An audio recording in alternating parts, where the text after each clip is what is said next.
Hey guys, welcome back to our channel. तो आज मैं आपको बताऊंगा अटल बिहारी वाजपेयी मेडिकल यूनिवर्सिटी का जो काउंसलिंग है वो फाइनली शुरू हो चुकी है। उनका जो रजिस्ट्रेशन है वो स्टार्ट हो चुकी है और पूरा काउंसलिंग प्रोसेस कैसा करना है पूरा आपको इस वीडियो में जानकारी मिलेगी। और ये गलती बिल्कुल भी आप ना करना, काउंसलिंग से पहले ये जानना आपके लिए बहुत ज़रूरी है। ठीक है, तो वीडियो को शुरू से अंत तक देखिएगा, पसंद आए तो लाइक कीजिएगा और चैनल को सब्सक्राइब जरूर कर लीजिएगा। चलिए शुरू करते हैं आज का वीडियो।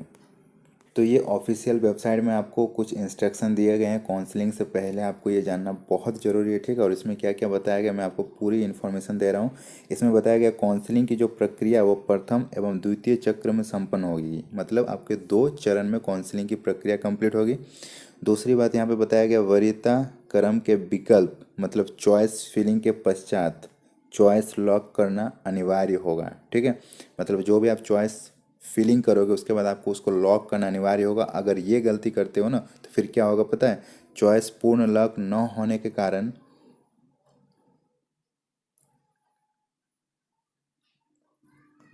और अगर आप ऐसा नहीं करते तो आपको क्या प्रॉब्लम हो सकती है, चॉइस पूर्ण लॉक न करने की दशा में वहीं भरी हुई विकल्प को अंतिम माना जाएगा। ठीक है, तो ये वेरी इंपॉर्टेंट है। जब भी आप चॉइस फिलिंग करोगे ना तो उसको चॉइस फिलिंग करने के बाद लॉक कर लेना है। ठीक है, पहला इंस्ट्रक्शन। उसके बाद इन्होंने क्या बताया कि ऑनलाइन पंजीकरण संख्या जो है वो आपका 22 दिसंबर से स्टार्ट होगी और 25 दिसंबर तक चलेगी, मतलब स्टार्ट हो चुकी है। ठीक है, इस बीच आपको करना है। इसके बाद आपको कोई डेट्स नहीं मिलेंगे रजिस्ट्रेशन करने की। उसके बाद क्या बताया गया कि अभ्यर्थी को ऑनलाइन पंजीकरण हेतु वेबसाइट पर लॉगिन करने हेतु अपने निम्न प्रक्रिया का अनुपालन करना होगा।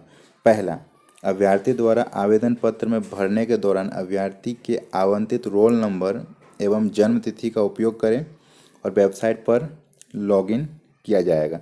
मतलब आपका जो रोल नंबर है और आपका जो डेट ऑफ बर्थ है उससे ही आप लॉगिन कर सकते हो, पहला पॉइंट।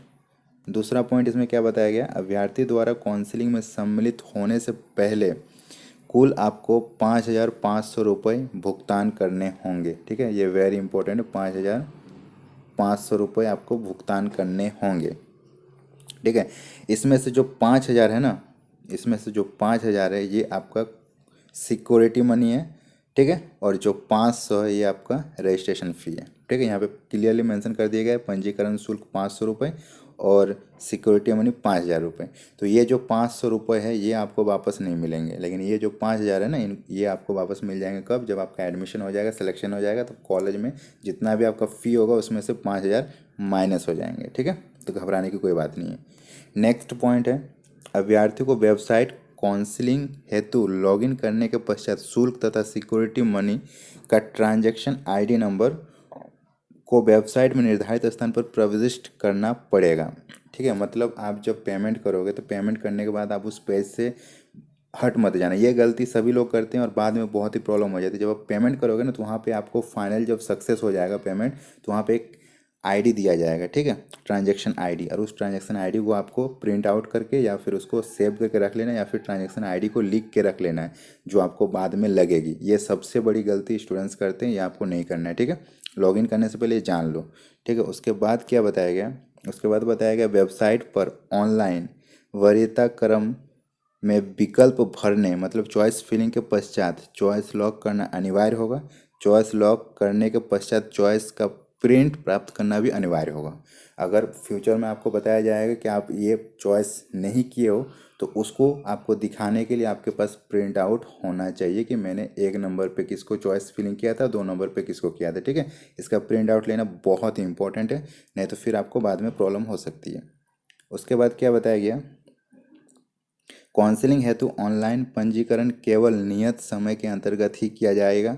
मतलब 22 दिसंबर से 25 दिसंबर के बीच ही, उसके बाद आपका रजिस्ट्रेशन काउंट नहीं होगा। फिर क्या बताया गया, काउंसलिंग हेतु ऑनलाइन पेमेंट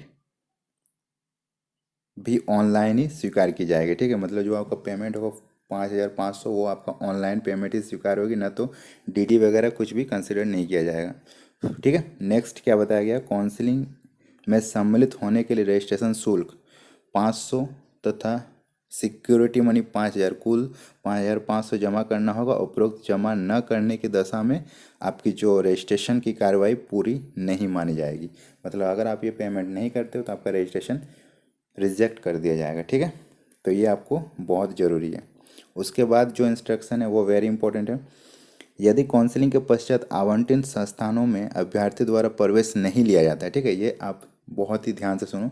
अगर मान लीजिए आपने काउंसलिंग किया और आप उस कॉलेज में एडमिशन नहीं लेते हो, तो जमा की गई सिक्योरिटी मनी जो 5,000 है ना आपका, वो विद्यालय के पक्ष में जमा कर ली जाएगी, मतलब ये कॉलेज को दे दी जाएगी। अगर अभ्यर्थी काउंसलिंग के द्वितीय चक्र में प्रतिभागी लेना चाहता है, मतलब सेकंड काउंसलिंग में आप वो भाग लेना चाहते हो, तो पुनः उस सिक्योरिटी मनी 5,000 जमा करनी होगी। ये very very very important point है। मतलब अगर आप सोच रहे हो कि मैंने 5,000 जमा कर दिया और उसके बाद मैंने काउंसलिंग में भाग लिया और उसके बाद जो मुझे सीट मिली उसमें मैं एडमिशन नहीं लिया, ठीक है, मैंने उसको इग्नोर कर दिया, तो फिर मैं सेकंड काउंसलिंग पे जाऊंगा तो मुझे फिर से 5,000 रुपये जमा करनी होगी। देख लो, उन्हें पुनः 5,000 रुपये जमा करनी होगी। ये डाउट सभी स्टूडेंट्स के मन में था, तो मैं क्लियर कर दे रहा हूँ कि सेकंड काउंसलिंग में आपको फिर से 5,000 रुपये जमा करनी होगी। ओके। और फर्स्ट काउंसलिंग में जब आपको सीट मिलेगी तो या तो आप उसमें एडमिशन ले लो या तो कॉलेज में जाके आप उसको कैंसिल करवा दो, नहीं तो फिर से आपको 5,000 रुपये जमा करनी पड़ेगी। उसके बाद जो पॉइंट है, अभ्यर्थी को फर्स्ट चक्र में आवंटित सीट पर प्रवेश प्राप्त करना होगा। आवंटन के पश्चात प्रवेश न लेने की अथवा प्रवेश के पश्चात त्यागपत्र देने की दशा में अभ्यर्थी द्वारा जमा की गई जो सिक्योरिटी मनी जब्त कर ली जाएगी। यहाँ पे क्लियरली मेंशन कर दिया है। ऐसे अभ्यर्थी पुनः सिक्योरिटी मनी जमा करने के पश्चात ही सेकंड काउंसलिंग में भाग ले पाएंगे। मतलब कंफर्म कर दिया गया, सेकंड काउंसलिंग जाने के लिए आपको जो 5,000 है वो आपकी जब्त कर ली जाएगी। ये तो गलत हो रहा है, बट ये इंस्ट्रक्शन में दिया गया और ये आपको जानना बहुत ज़रूरी, ठीक है, इस डाउट में अपना रहे हैं। चलिए उसके बाद क्या बताया गया पॉइंट, फर्स्ट काउंसलिंग में जो सीट अलॉटमेंट होगी अभ्यर्थी प्रवेश प्रक्रिया पूर्ण कराने के उपरांत सेकंड काउंसलिंग हेतु सीट अपग्रेडेशन हेतु भाग ले सकते हैं। मतलब ये क्या होगा कि आपको मान लीजिए फर्स्ट काउंसलिंग में सीट मिल गई और आपको वो सीट नहीं चाहिए, आप सेकंड काउंसलिंग में भाग लेना चाहते हो, तो आपको अपग्रेडेशन करनी पड़ेगी, ठीक है, और इसमें आप भाग ले सकते हैं, ठीक है, ये वेरी इंपॉर्टेंट है। उसके बाद क्या बताया गया कि प्रथम चक्र की काउंसलिंग में जो अभ्यर्थी द्वारा द्वितीय चक्र की काउंसलिंग में प्रतिभाग कर सकेंगे तथा इन्हें पुनः सिक्योरिटी मनी जमा करने की आवश्यकता नहीं पड़ेगी। मतलब समझ में आ गया कि अगर आप सेकंड काउंसलिंग में जाना चाहते हो, फर्स्ट काउंसलिंग में जो सीट मिली उसमें एडमिशन नहीं लेना चाहते हो, तो आपको कॉलेज में जाके आपको अपग्रेडेशन करनी पड़ेगी। और अगर आप ये करते हो तो आप सेकंड काउंसलिंग में भाग ले सकते हो विदाउट पेइंग एनी 5,000 अगेन। आप ये 5,000 रुपये फिर से नहीं दोगे और सेकंड काउंसलिंग में भाग ले पाओगे। तो क्लियर हो गया डाउट, ये सबके मन में डाउट था कि अगर आप फर्स्ट काउंसलिंग में भाग लेते हो, आपने 5,000 रुपये पे कर दिए और आप जो सीट आपको मिला उस सीट में आपको रिस्पॉन्स ही नहीं दिया, आप कॉलेज गए ही नहीं या फिर अपने एडमिशन ही नहीं लिया, डायरेक्ट सेकंड काउंसलिंग में भाग ले लिया, तो फिर से आपको 5,000 रुपये लगेंगे और वो जो पहला वाला 5,000 है वो जब्त कर ली जाएगी कॉलेज के द्वारा। तो आपको करना क्या है कि अगर आपको वो सीट नहीं लेना है तो भी आपको कॉलेज जाना है और जाके अपग्रेडेशन करना पड़ेगा। अगर आप ये कर देते हो तो फिर क्या होगा, सेकंड काउंसलिंग में ऑटोमेटिक आप भाग ले पाओगे और 5,000 रुपये आपको नहीं लगेंगे फिर से, ठीक है। चलो ये क्लियर हो गया, मैंने अच्छे से क्लियर कर दिया।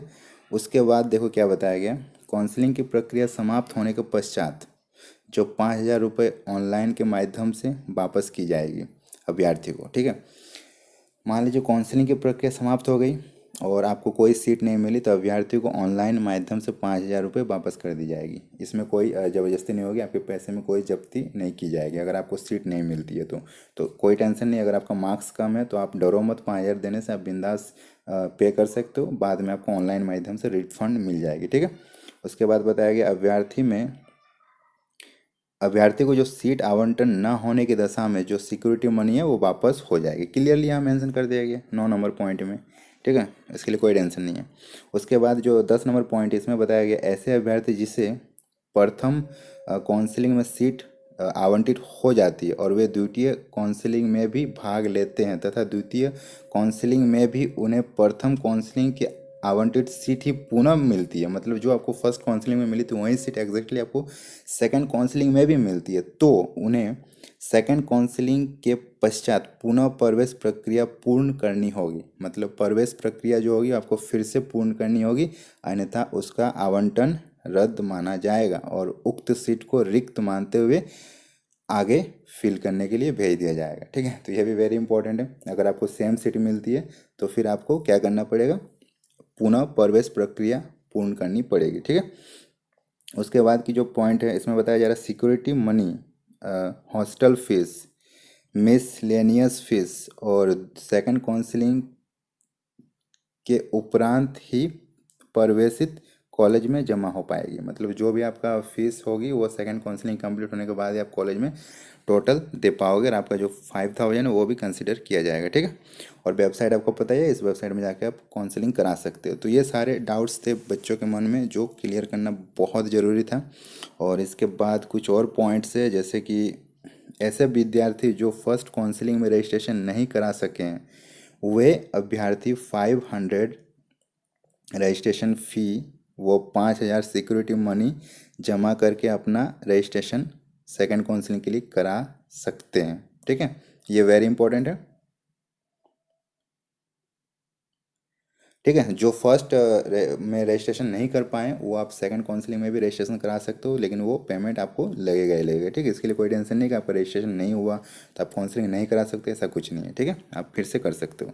उसके बाद बोला गया कि ऐसे अभ्यर्थी जिनके प्रथम काउंसलिंग से सीट प्राप्त हुआ था परंतु प्रवेश नहीं लिया, वो पुनः सिक्योरिटी मनी जमा करके सेकंड काउंसलिंग में भाग ले सकते हैं। मतलब आप अगर उस सीट को गिव अप करते हो तो 5000 फिर से दे के आप सेकंड काउंसलिंग कर सकते हो, और नहीं तो सबसे बेटर उपाय है कि आप जाके अपग्रेडेशन कर दो, फिर आप आराम से सेकंड काउंसलिंग करो। 5000 भी नहीं लगेंगे, 5000 जो आपका है वो वेस्ट नहीं होंगे। ठीक है, और इसमें फिर बताया गया कि प्रथम काउंसलिंग के माध्यम से प्रवेशित ऐसे अभ्यर्थी जिन्हें द्वितीय चक्र की काउंसलिंग के माध्यम से पुनरावृत्तन हुआ है, उसको पूर्व के कॉलेज से प्रवेश से संबंधित समस्त प्रमाण पत्र, शिक्षण शुल्क की रसीद, साथ में नवीन आवंटित कॉलेज प्रस्तुत कर जो प्रवेश प्रक्रिया है उसको पूर्ण रूप से करना पड़ेगा। मतलब जितने भी टीसी वगैरह फिर से आपको वहाँ से लेके आपको जमा करना पड़ेगा। इसका मतलब समझिए हो, जैसे कि मान लीजिए कोई कॉलेज में आपने एडमिशन ले लिया फर्स्ट काउंसलिंग के थ्रू। ठीक है, फर्स्ट कॉलेज में आपने एडमिशन ले लिया और सेकंड काउंसलिंग में क्या हुआ, आपको दूसरा सीट मिल गया। तो दूसरा सीट मिल गया तो आप इस कॉलेज में फाइनली जाना चाहते हो, तो फिर इस कॉलेज में जो आपने एडमिशन लिया वहाँ से आपको सारे डॉक्यूमेंट्स प्लस यहाँ का जो लिविंग सर्टिफिकेट सब कुछ लेके वापस यहाँ पे आपको जमा करनी होगी, तभी जाके आपका ये कंप्लीट माना जाएगा। अदरवाइज़ यहाँ से अगर डिस्कनेक्ट नहीं होगे तो फिर यहाँ भी एडमिशन नहीं हो पाएगी। इसका मतलब यही हुआ। ठीक है, तो ये सारे डाउट्स जानना बहुत ज़रूरी है, नहीं तो फिर आपको प्रॉब्लम हो सकती है। उसके बाद देखिए कुछ हाईलाइटेड बात बताया गया है, जैसे कि पहला, अभ्यर्थी सीट आवंटन हेतु आवंटन होने के पश्चात प्रवेश से पूर्व आवंटित जो कॉलेज होंगे उसमें निम्न योग्यताओं के संबंधित अभिलेखों का सत्यापन कराना आवश्यक हो। मतलब डॉक्यूमेंट्स वेरिफिकेशन करना बहुत ज़रूरी होगा। क्या क्या डॉक्यूमेंट्स हैं वो मैं आपको एक वीडियो के थ्रू में बता दिया था। ठीक है, ऑलरेडी। और फिर इसमें बताया गया कि विश्वविद्यालय के जांच निकाय द्वारा दस्तावेजों का सत्यापन नहीं किया जाएगा। ठीक है, नहीं किया गया, इसलिए प्रवेश देने से पहले अभ्यर्थियों की दस्तावेज तथा पात्रता की जांच या सत्यापन किया जाना अनिवार्य है। दस्तावेज या प्राप्तांक की जांच है तो अभ्यर्थी एवं संस्थान उत्तरदायी नहीं होंगे। मतलब काउंसलिंग में आपने जो भी डॉक्यूमेंट्स दिया उससे आपका कोई भी डॉक्यूमेंट्स वेरिफिकेशन नहीं हुआ, वो बस आपका डाटा रिजर्व रखा गया है। और आप जब कॉलेज में एडमिशन लोगे वहाँ पे आपको फिर से डॉक्यूमेंट वेरिफिकेशन करनी पड़ेगी सारे डॉक्यूमेंट्स के साथ। तो ये बहुत ही इंपॉर्टेंट है, डॉक्यूमेंट्स वेरिफिकेशन अगेन होगी। ये मत सोचना कि आपका डॉक्यूमेंट वेरिफिकेशन हो चुका है। ठीक है, तो चलो पूरी जानकारी आपको मैं दे दिया। काउंसलिंग के पहले ये सावधानियाँ जरूर बरतें, नहीं तो फिर आपको प्रॉब्लम हो सकती है। आई होप आपको सारा डाउट्स क्लियर हो गया होगा। अब आप गलती नहीं करोगे, आप आराम से जाओ काउंसलिंग करो, कोई टेंशन नहीं होगी। और तो काउंसलिंग में कोई भी प्रॉब्लम नहीं होगी, आप काउंसलिंग बिंदास करो, कोई दिक्कत नहीं होगी। सारा डाउट्स आपका क्लियर हो गया। अब आपको जो भी प्रॉब्लम होगा आप कमेंट्स करना, सॉल्व किया जाएगा। और काउंसलिंग में कोई भी टेंशन नहीं लेना, बिंदास काउंसलिंग कीजिए। फर्स्ट में नहीं तो आपको सेकंड में कंफर्म सीट मिलेगी, कोई दिक्कत नहीं होगी। ठीक है, तो आशा है कि आपका सारा डाउट्स मैंने क्लियर कर दिया। अगर पसंद आया तो इस वीडियो को लाइक कर दीजिएगा, अपने फ्रेंड्स के साथ शेयर कीजिएगा, और जो लोग चैनल को सब्सक्राइब नहीं किए सब्सक्राइब जरूर कर दीजिएगा। हम लोग मिलते हैं नेक्स्ट वीडियो में, तब तक के लिए बाय बाय।